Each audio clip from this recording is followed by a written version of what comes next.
Les femmes, pour moi, elles sont résilientes au-delà de ce qu'on peut imaginer. Elles sont fortes au-delà de ce qu'on peut imaginer, parfois même comprendre.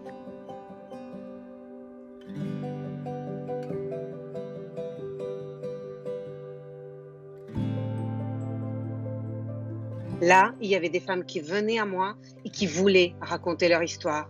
Et c'était comme si c'était devenu un besoin viscéral pour elles. Donc, c'est même pas notre choix. C'est presque les femmes qui nous ont fait comprendre que c'était le bon moment aujourd'hui pour leur donner la parole parce qu'elles étaient prêtes à la prendre. I can do anything now that I've had a baby. I have produced a human being. I am Superwoman.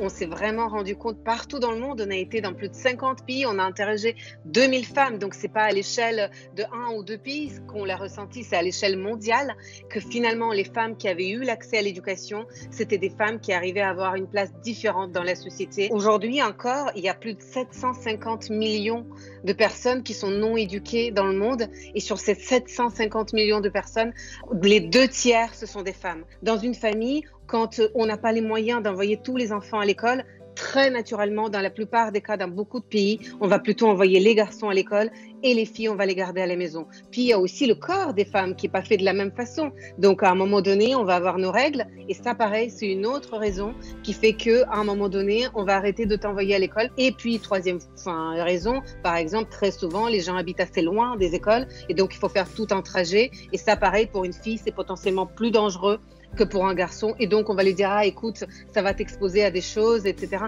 Donc, il vaut mieux que tu restes à la maison. C'est un énorme enjeu pour demain parce que toutes ces femmes non éduquées, ce sont des femmes qui, par la suite, vont être beaucoup plus susceptibles à faire face à des mariages forcés, à des violences dans le couple, à plein de choses qui font que il faut, dès le départ, agir.